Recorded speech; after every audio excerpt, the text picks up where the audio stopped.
Sholat fardu. Sholat fardu merupakan ibadah yang memiliki kedudukan istimewa. Sholat fardu dijadikan tolak ukur atau standar awal dalam menilai keseluruhan amal. Sholat adalah amalan ibadah utama yang akan dihisab pada hari pembalasan kelak di akhirat. Sholat akan menunjukkan seberapa kualitas amal ibadah seorang hamba di hadapan penciptanya. Intinya melaksanakan sholat fardu yakni sholat sebagai tiang agama. Sholat diartikan sebagai tiang agama siapa yang mendirikannya sesungguhnya ia telah mendirikan agama, dan siapa yang meninggalkannya sesungguhnya ia telah merobohkan agamanya. Perintah kepada orang-orang beriman supaya beriman kepada Allah SWT ditegaskan dalam banyak ayat, antara lain di dalam panggilan khusus pada orang-orang beriman yang menjadi tema sentral pembahasan kita ini. Sholat merupakan salah satu bagian rukun Islam yang wajib kita laksanakan sebagai seorang muslim. Sholat tersusun dari berbagai jenis ibadah seperti zikir, mengingat Allah, membaca Al-Quran, rukuk, sujud, menghadap kiblat, berdoa, bertasbih, dan takbir. Sholat menempati urutan kedua dari rukun Islam setelah syahadat. Sholat juga merupakan salah satu media komunikasi kita dengan Allah SWT. Dengan sholat sebagai media komunikasi kita kepada Allah, maka kita bisa menangis, memelas, berkeluh kesah atas segala suatu hal yang menyusahkan dada.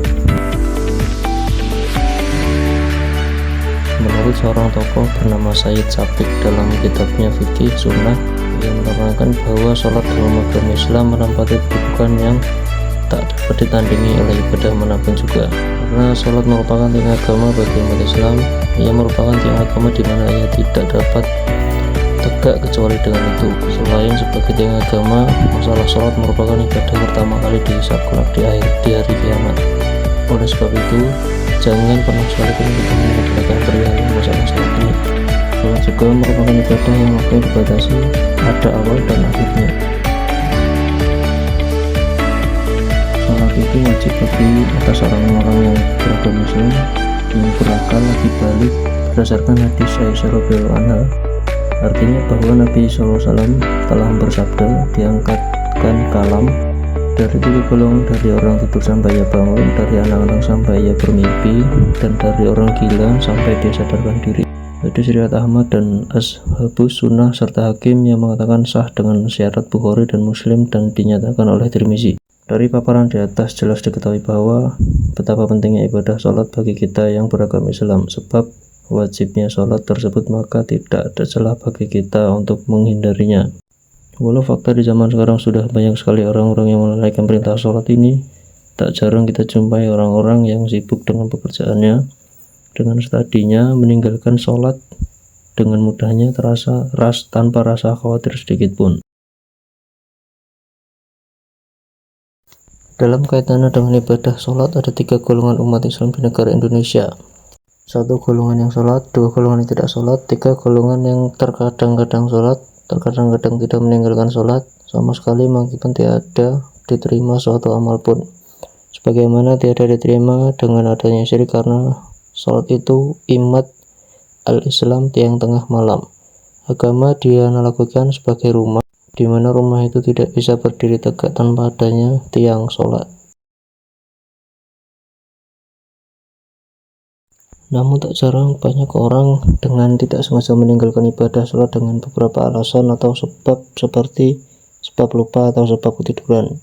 Itu tidak menjadi masalah asalkan ketika ia bangun dan sadar bahwa ia telah meninggalkan sholat, maka segera ia lakukan sholat yang ia tinggalkan. Hal ini jelaskan dalam hadis Nabi SAW yang berisi, barang siapa yang kelupaan sholat atau ketiduran atau tertidur sehingga terlewat waktu sholat, maka menebusnya adalah dia segera sholat ketika ia ingat. Hadis riwayat Bukhari dan Muslim. Seluruh ulama sepakat bahwa mengkodok bagi mereka yang tertidur dan lupa adalah wajib berdasarkan hadis yang disebut di atas. Namun mereka berbeda pendapat dalam hal kodok sholat bagi mereka yang sengaja meninggalkan dan sengaja.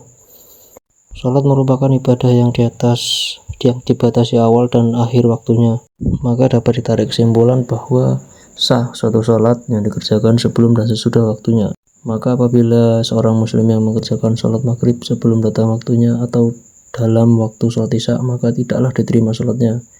Orang muslim yang tertidur atau lupa untuk mengerjakan sholat di dalam waktunya, wajib bagi mereka mengerjakan sholat itu ketika mereka terbangun dari tidur atau ketika mereka mengingatnya.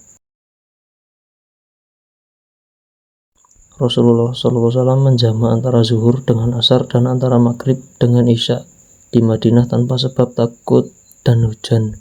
Ketika ditanyakan hal itu kepada Ibnu Abbas radhiyallahu anhu, beliau SAW menjawab agar tidak berantakan umatnya. Idealnya seorang muslim harus mengerjakan sholat fardu 5 waktu, akan tetapi realitanya tidak demikian. Banyak dari umat muslim yang meninggalkan kewajiban ini, baik dari yang muda sampai yang tua. Sekian penjelasan singkat tentang sholat fardu.